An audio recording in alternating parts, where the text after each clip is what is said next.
are you today? It's back with Miss Jennifer, and I'm here to read you another story. I hope in this difficult time that we're going through that you're finding things to be grateful for and things to be happy about. Today, I'm happy that it's sunny. It was snowing before here in Rochester, New York, but it's still sunny, and for that I'm grateful. I hope you can find something today that you're grateful for too. So today, I chose the book Love is All Around the World, and it is written by Wendi Silvano. She's the author. Remember, she writes the words. Love is all around the world.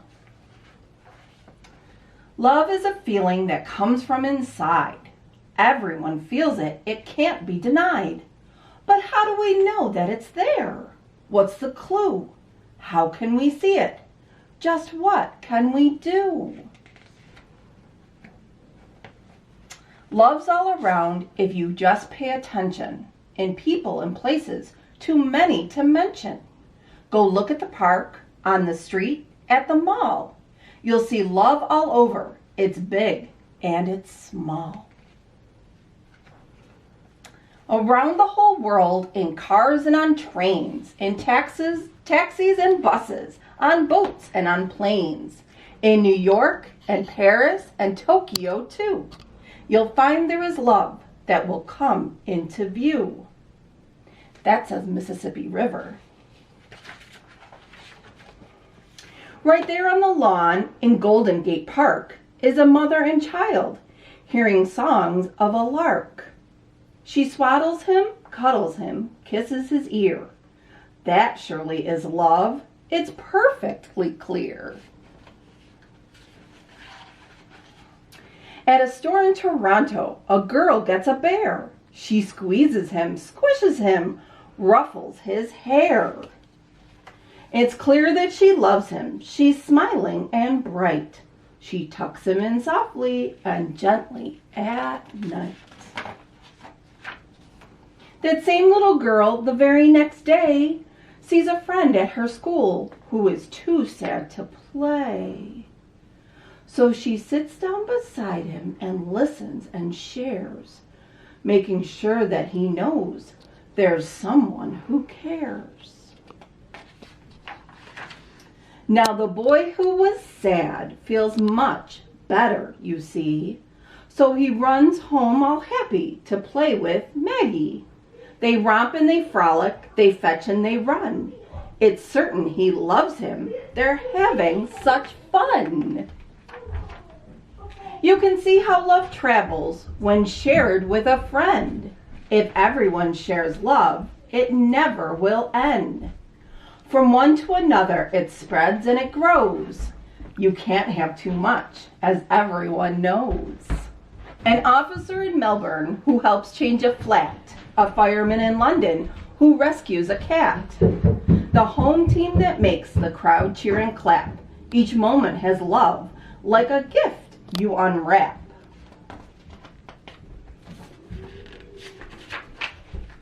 There's a father who sits at the table each night, helping out with the homework to get it just right. He's tired and busy, but that's love, you know, giving up what you want to help someone else grow. Giving up what you want to help someone else grow. It's not only people who show love, it's true. Just come see the creatures that play at the zoo.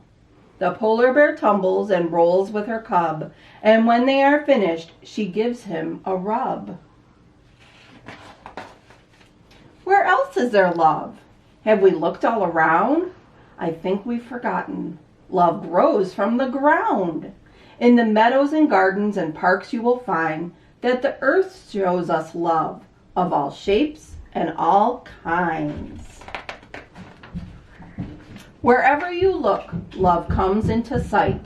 It's there in the morning, it's there in the night. But throughout the whole world, the best love you'll find is a love that is gentle and selfless and kind.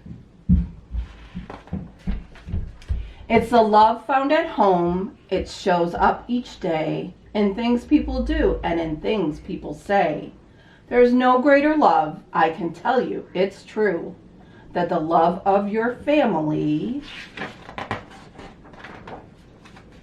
especially for you. And I know that story talked a lot about the zoo and places that we could go to travel, and right now we can't really travel to a lot of those places, but I know you're seeing a lot of love at home and in your neighborhood and maybe even on TV, but we're seeing lots of love everywhere, especially from our helpers. Don't forget to look for those helpers, and you be a helper too. Hi everybody, welcome back. We just read Love is All Around the World, and now I want to talk about some activities that will promote empathy and kindness. There are several ways teachers can encourage kindness, including reading stories and completing activities about those that help others. And during this time, a lot of our families and a lot of our centers and programs and caregivers are thinking about other caregivers like doctors and nurses and caregivers for the elderly and grocery shop workers and all of those things. When we encourage children to understand how others feel, even though that is something that takes well into primary school to learn, we help them identify feelings and encourage empathy. Identifying feelings in themselves is the first step towards learning empathy. And empathy is the first way to learn about compassion. Think of creative ways you can work together with the children in your program or your family to help others, care for those in need, or even volunteer together, especially when this little thing we're going through is over with. Remember, by modeling kindness and consideration in your daily interactions, they help children to see how they should treat others. Here are some activities. First, we did ways we can love, and we wrote down all of those activities. This is a great literacy activity. It encourages children to see words and to tell you what they're thinking. And it's very important for you to write down what they're thinking because it shows that importance. Right now, what Marion and Jason are doing are coloring and drawing those specific ways that they can help each other. And once again, when you're doing the allowing children to draw their thoughts and their feelings, don't correct them as far as colors or make judgments about their creativity. It's theirs. And we certainly want to let them express that creativity and let that creativity blossom. Another way to talk about empathy and kindness in your program is by starting to teach the children about red choices and green choices. Mommy? And what does empathy mean? Empathy is thinking about someone else and understanding that other people have feelings. So when we talk about red choices and green choices, you probably are pretty clever and you understand that red choices are the things we do not want to see, and the green choices are the things we do want to see. Mommy, Yes, sweetheart. what's this word? That one is quiet voices. And right now what Marion and Jason are doing are dividing up the different pictures they have to create What's running? a chart that says red choices and green run or not? choices. Well, where should we run if we're in school or Outside. at a program? Outside. Unless we're told that we can run inside. Yeah, unless. Yeah. we can run. For some reason, like a large motor Yeah, activity. and like for PE. Like for PE. Yeah. Yes.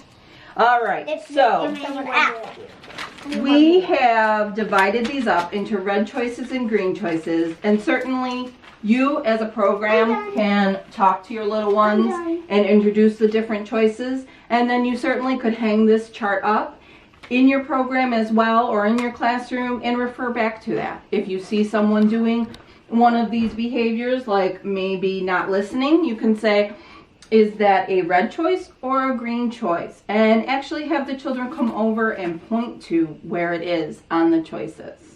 So, certainly you can find other information about red choices and green choices, but it's a great way to start talking about how to behave and how maybe we can make some better choices.